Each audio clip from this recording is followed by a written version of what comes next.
Okay, welcome back to CE 26. So I just hit recording, and what we'll do is I'm going to go ahead and get started with something, and then we're going to get started with a little reading assignment here.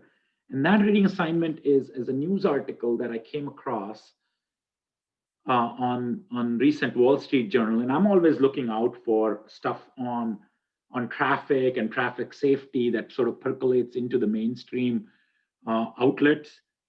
Always interesting to see how folks, how mainstream reporters report on these things, and see what we can glance on it. And sometimes they follow some best practices that we recommend in the traffic safety community. Sometimes they don't, and it's always interesting to see it.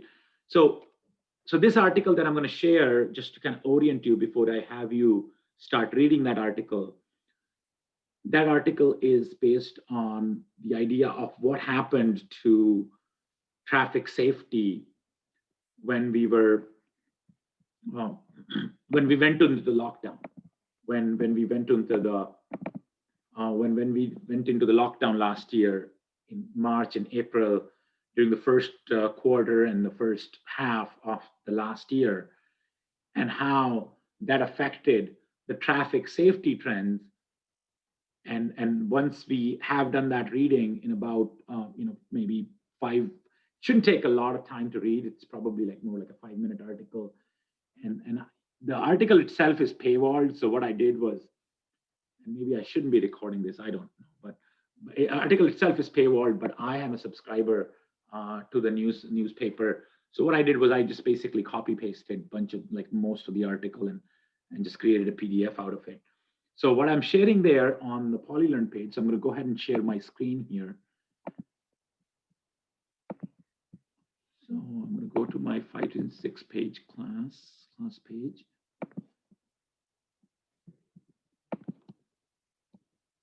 And we'll come back here.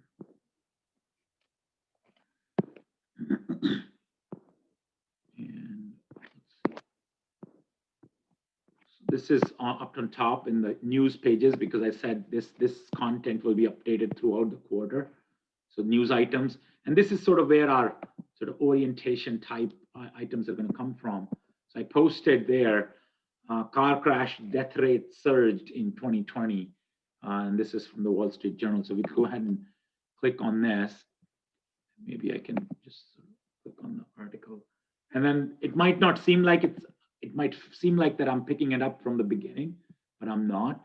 I'm in fact picking it up from the first line of the article. And this article, let's see. This article is written by Jo Craven McGinty, and she's a reporter for the Wall Street Journal. What I want you to do is, it's a very short article, so I want you to go through this and then maybe come back to the class in about 5 minutes, and then we'll talk about it. So I'm going to go ahead and stop share, and I'm going to pause the recording so that you guys can read through this article, and we can come back and talk about it.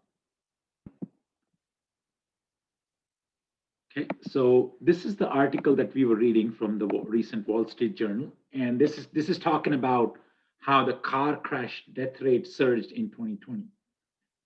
So there are some things that I want to talk about from this article first, and then once I do that, then I'll open it up for your questions and your comments about the article. So one thing is that first, there is one term that does not appear in the article, and that was a good thing. Can you, and I don't know if some of you can guess what that term is, but a lot of time when I read traffic safety articles, especially in the mainstream press or local press, I feel like they use the term that they should not use. Thankfully, that term does not appear in this article. Does anybody have any guesses on what that term is that's absent from this article, which is a good thing? So I'm seeing something on the chat here, so let's take a look at that. Yeah, okay, very good. So it looks like, so in the chat message, Alexandra mentioned that, and then Megan sort of agreed to that. is that the term accident is missing. That's a great point. Like so that's one thing that I'm always looking for when I'm reading through these articles, is that we should be using, from a traffic safety perspective, we want to be using the term collisions and crashes. So we want to be, because if you use the term accident, that implies to me that this is a happenstance. You're talking about an act of God or something. There's nothing that you could do. So that's why you'll see, you know, and they do a lot of other things too. But one thing is that you'll never hear in the context of a crash, a plane crash. You always hear the term crash rather than accident. There's no, you never hear the term plane accident, but you always hear the term car accident. Why is that? Because I think our culture hasn't yet adopted into the line of thinking that these things are collisions. These things are not necessarily, they are. These are collisions. These are crashes. These are not some act of God, or they're not some accidents that there is no control. We cannot exercise any controls over. If we do, as traffic practitioners, if we do the things right, if the road users do the right thing, these collisions could be avoided. So always, that's something that I want to use, and I want to emphasize as you go through this class, is that we always want to use the term crashes or collisions to describe what happens on the road when we have a loss of life or injuries. Those are resulting from crashes or collisions rather than car accident. Okay? So that's something that I want you to take away from this class, is that we always want to use the term crashes. And National Highway Traffic Safety Administration back in early 2000s, really, they had this big campaign about addressing this terminology challenge. Like, they kind of had this big article coming out where they emphasized that crashes are not accidents, and they had this big flyers that they sent around and made sure that everybody came on board with the term collisions or crashes and not accidents. And it has been successful to an extent, but I don't, especially in the traffic safety community, but it hasn't yet percolated enough in the mainstream media. So it was nice to see that that this article actually does not use the term accident. It does use the term crash, so which is good, that the mainstream outlets are now picking up on that trend. Okay, so that's good. So thank you for Alexandra and Megan for pointing that out too. So my second thing that I want to talk about from this article, what does the article say about what happens to traffic safety or collision experiences when there is a downturn in the economy? Historically, what would you expect if somebody told you, and you had no idea, if somebody told you what happens to crashes during downturns? What do you expect to happen during downturns?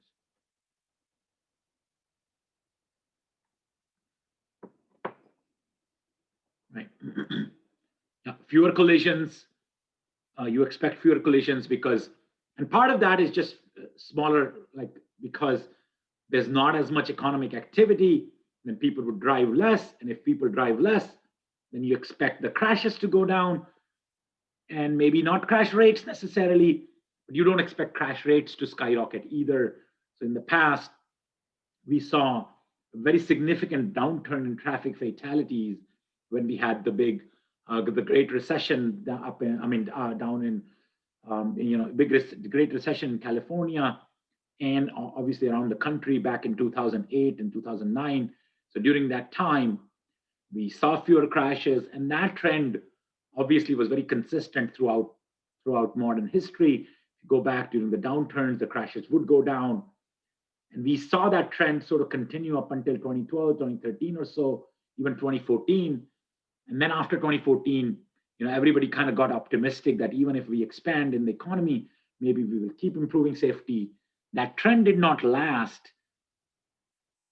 through the economic expansion in 2016, 2017 or so, but it did And so it did reverse in 2017, 18, 19.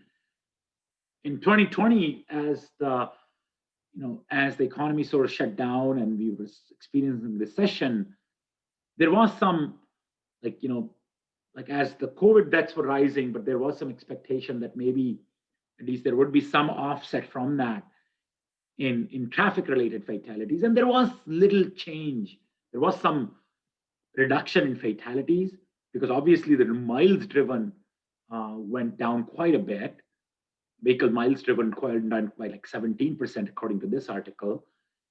And you would expect at least, maybe if the rate remained the same, you would expect 17% fatality reduction, but you did not see that. You only saw like a 2% traffic fatality reduction, which was kind of not ideal, of course. And that's what this article is talking about. And it's trying to explore the cause of that. And the cause of that they point out to, it's related to speed. It is related to traffic speed. And I think we have mentioned traffic speed as a cause for traffic crashes and traffic fatalities in our first week as well. So that's what this article tries to get to. It talks about speeding as the cause of traffic fatalities or not as a commensurate reduction in traffic fatalities as the vehicle mile traveled went down. Okay, so that's sort of, and then they talk about citations and enforcement and all of that. So here I want to stop and I want to segue into something else in a minute where we'll talk about some technical aspects of crashes and so forth. But before I get to that, I want to hear your thoughts, anything that you were thinking about as you read through this article. I'll give you a minute or so to talk about that either in the chat box or via the audio. So what did you guys think? Is there anything that stood out to you about this article that I haven't yet mentioned or touched on? Anything that you want to talk about this article? And again, feel free to talk about it either in chat, via private message, or the message to the whole class, or via audio, whatever medium you prefer. I would love to hear any thoughts that you had as you read through this article.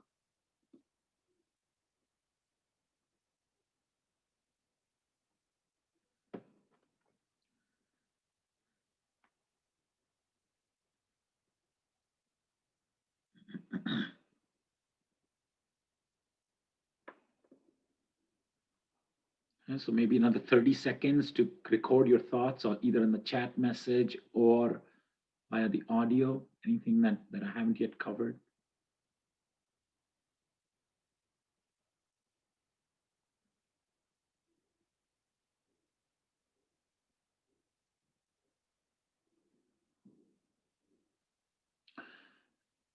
So Jordan asks on the chat, the surprise that the speed trends aren't returning to normal like the traffic volumes are. And that's a good point. So this is interesting, and that could still change, because remember, the article mostly focuses on the first half of the year, and maybe there is some more data to come in that would sort of change what we are seeing in the data, or maybe that these trends are.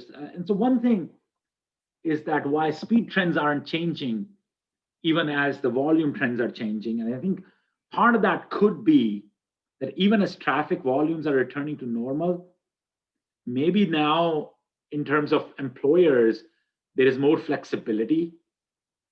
So even though overall volumes are coming back, if you look at the vehicle mile travel, total aggregate values are coming in, maybe now there's more flexibility from employers. So there is more diffusion of traffic.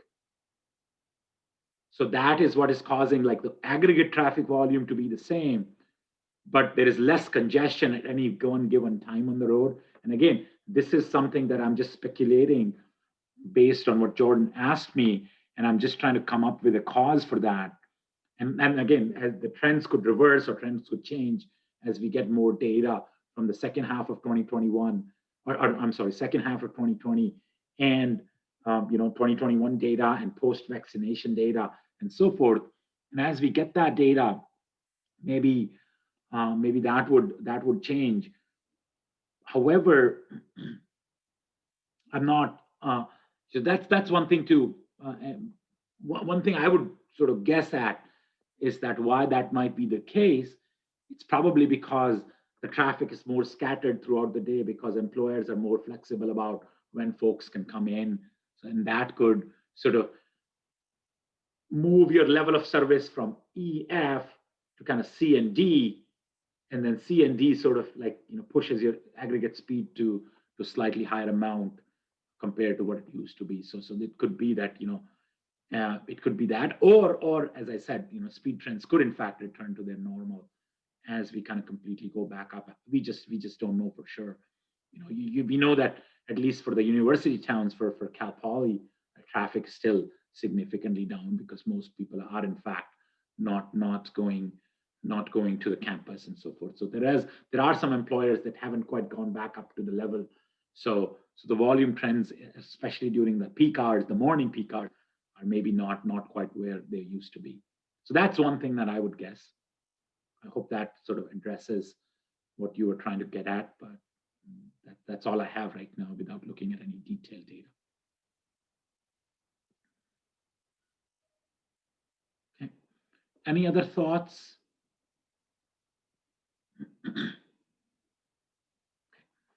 Perfect. Thank you, Jordan, for that question.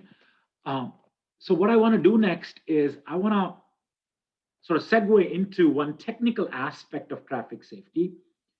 And what I did do for that is that I recently covered one piece of I was doing for Chi Epsilon chapter at Cal Poly.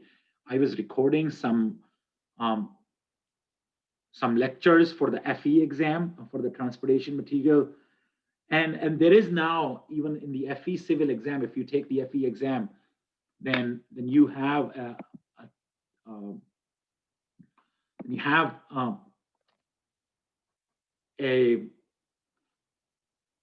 part of the FE exam now has traffic safety as one of the topics that they cover as part of the exam.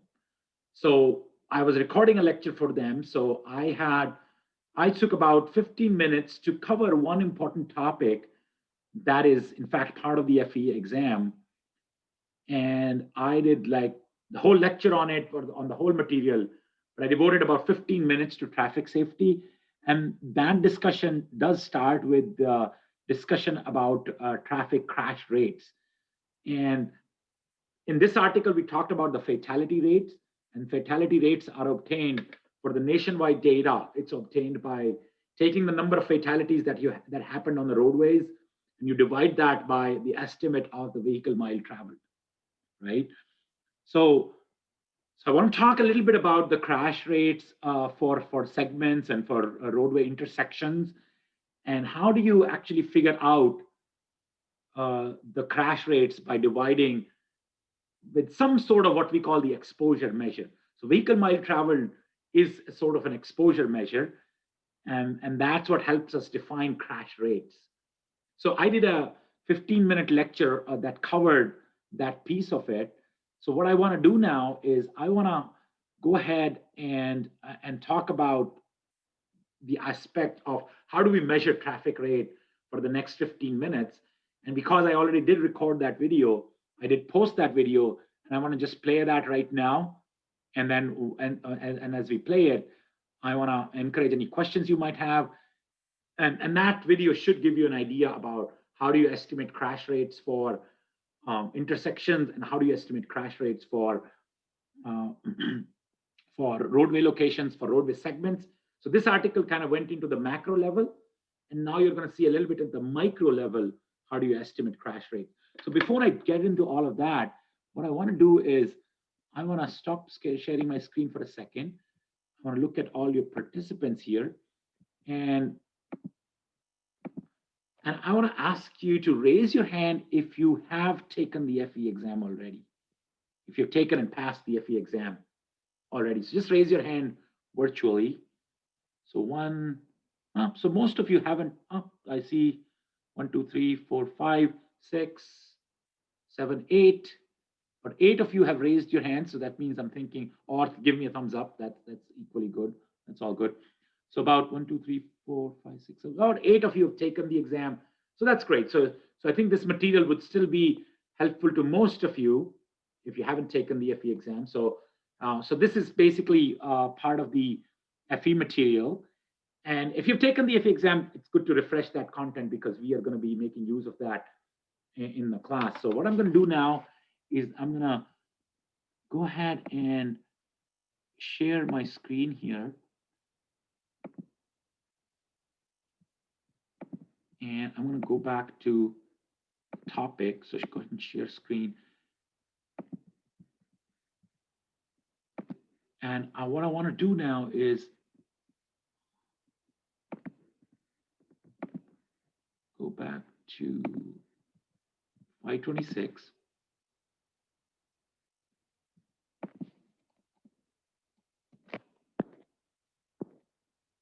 And I want to do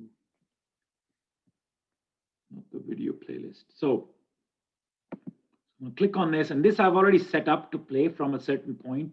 So if you haven't taken the FE exam, you might want to think about sort of taking. So this is a video that I covered the whole FE exam manual, but I kind of set the video up to play from 4740. So that video sort of plays from where I start the discussion on traffic safety. So I'm going to go ahead and play that video for next, whatever, 10, 15 minutes or so. It wouldn't even take 15 minutes. And this talks about how we estimate crash rates. And then it talks about some other aspects of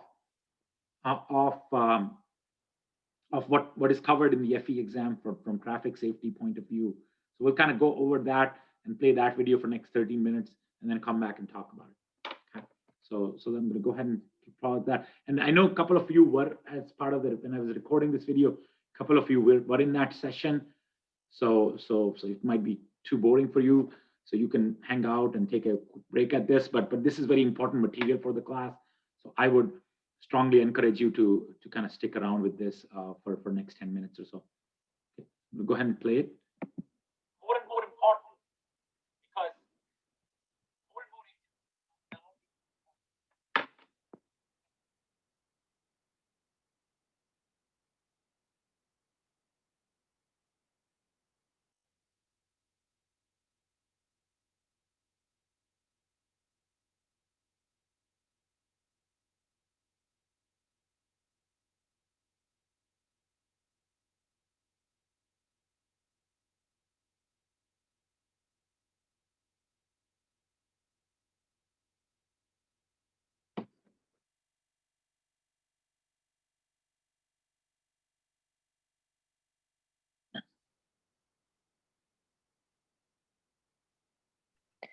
Professor, I don't think we can hear the audio.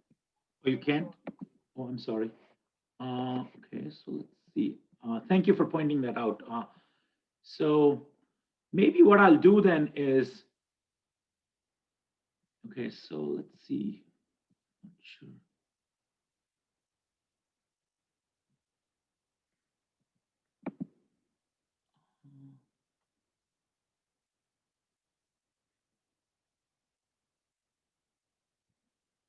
Okay, so let's see. So thank you for pointing that out, but I'm not sure what's the best way to do that would be. Let me see if I can.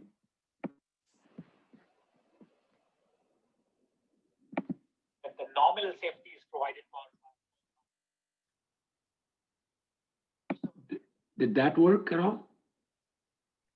I heard it for like a second and then it just like drowned out.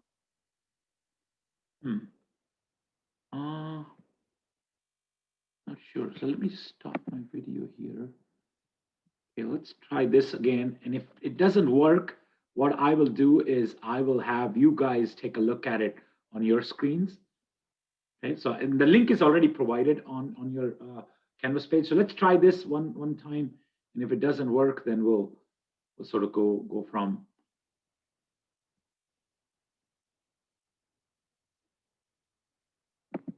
I don't know if there is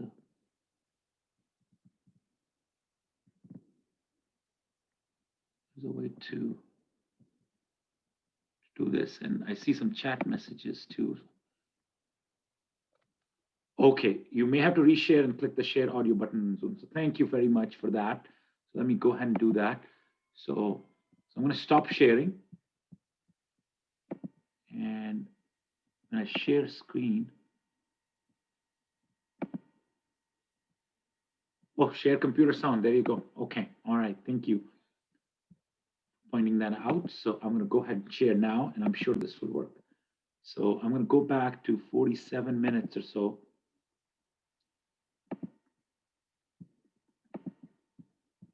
Okay, so I'm going to go ahead and share now, and let me know if it works this time. Become more and more important because. Did that work this time?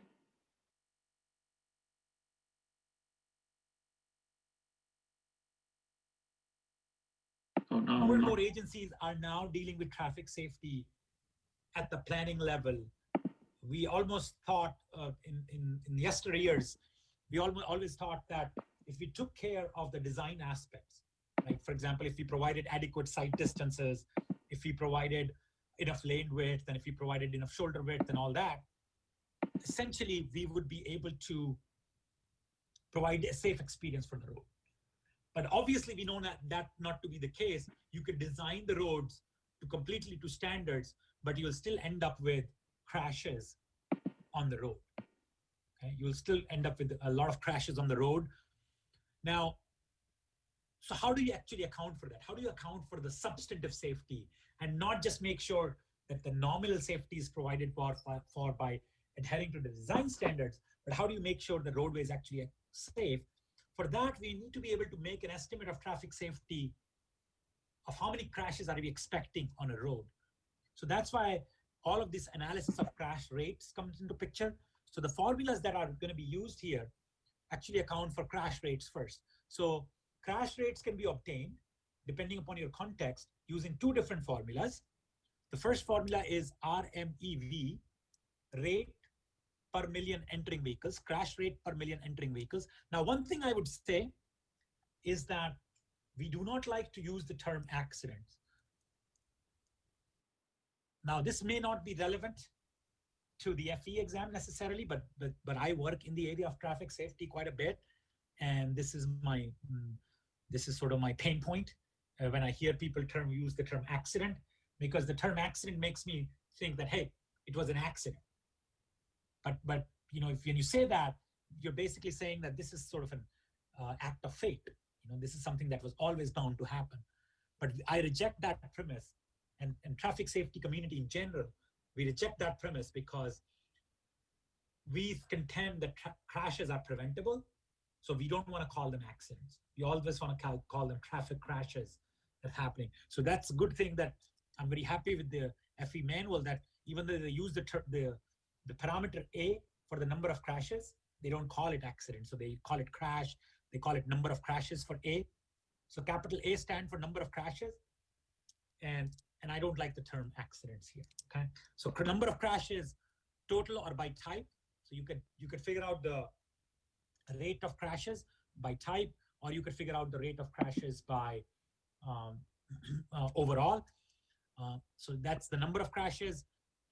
Capital V is, and then what you're doing is you're basically providing, by dividing by V, you're providing a measure of exposure. And exposure is ADT times 365, where ADT is the average daily traffic entering the intersection. So RMEV, it's the crash rate per million vehicle entering vehicles, crash rate per million entering vehicles. So basically what you have is, let's say if you have an intersection approach like this. So remember I said there are two different types of crash rate, one for intersections and one for roadway segments. So this is the one that's defined for intersection. So let's say the intersection looks like this, and you have vehicles entering here.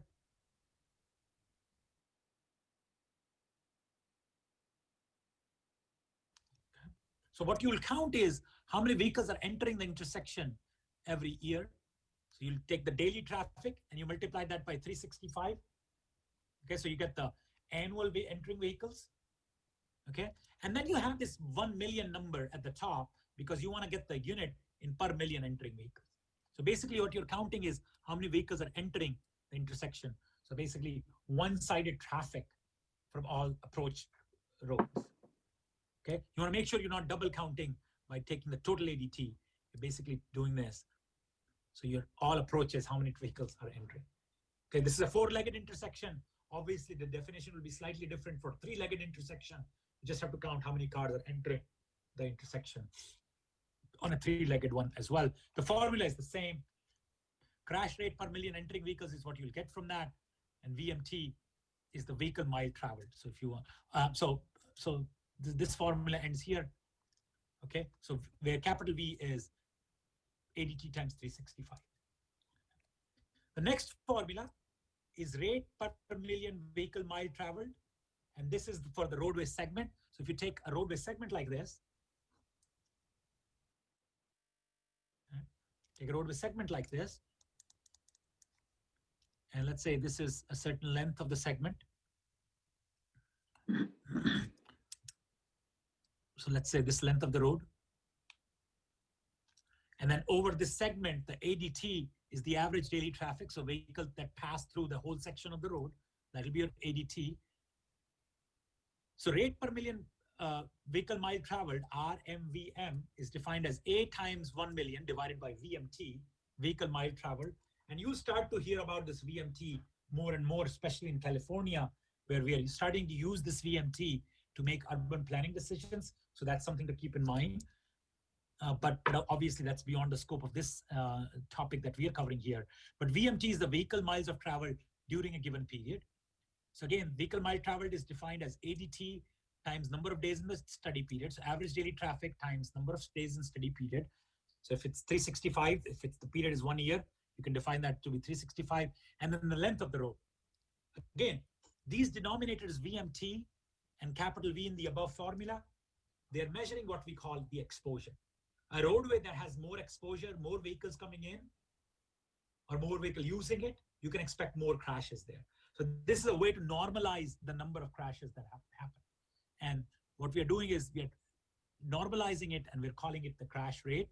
And crash rate for intersections is defined at rate per million entering vehicles. And for roadway segments, it's defined as rate per million vehicle miles traveled. Okay? So you're able to estimate what is the crash rate? And that's the extent of problems you'll be asked on the crash rates formula. Okay. Okay, any questions about this?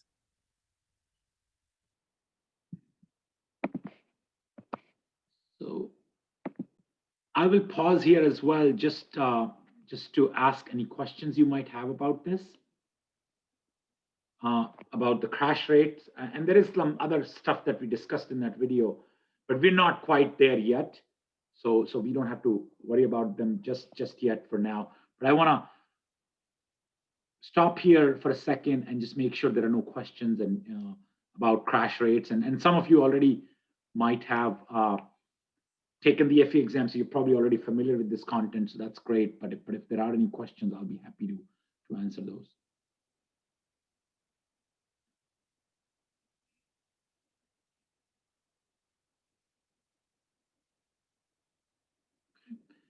Okay, perfect. So I'm seeing no question. Okay.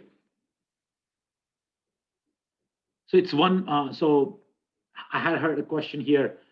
What is the number? The number is 1 million. So the number is 1 million. So you're basically normalizing by 1 million. So I don't know if I typed up wrong but the number there is 1 million. So so that you get the million vehicle mile as your sort of normalizing factor. So the number would be 1 million.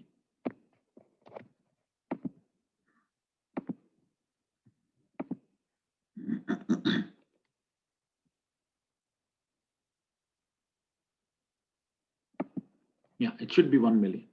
So then if it says something else, that's not correct. So it should be the number. The question was asked whether the number is 1 million, or maybe they have an extra zero there or something, but the number should be 1 million, and whatever number of zeros you have in 1 million.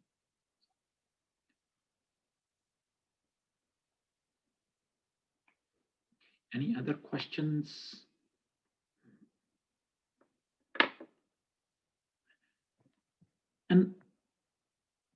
And you're welcome to sort of look at the remaining part of the videos as well. So that's fine. If you look at, you talk about crash prevented and all that, but we'll sort of get to that, those ideas, we are still not quite, haven't covered that in the class yet. So I wanna wait for us to kind of get into those things. But this is the extent that I wanted to cover for today. And I want to make sure you guys understand that there are two things that are going on here. In the article, we talked about crash rate. In the article, we talked about crash rates.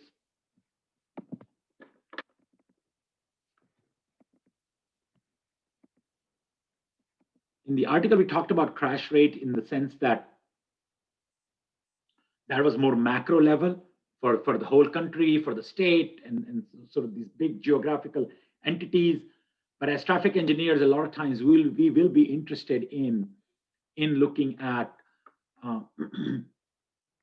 interested in looking at these things at the micro level, at the facility level, at the intersection level, and so forth. So that's something that we'll have to, so that's why in the FE exam, we are focusing more on the micro level trends. But you could do this for the fatalities. You could do this so you can define these rates for fatalities, for injuries, for fatalities plus injuries. So a lot of different things that you could do, but all you're doing ultimately is trying to find a way to normalize multiple locations that might have different, traffic coming in. So you're trying to defining an expectation and sort of changing the crash experience or coming up with a normalized crash experience per those expectations. Okay. All right, so now what I want to do is I want to go ahead and stop or pause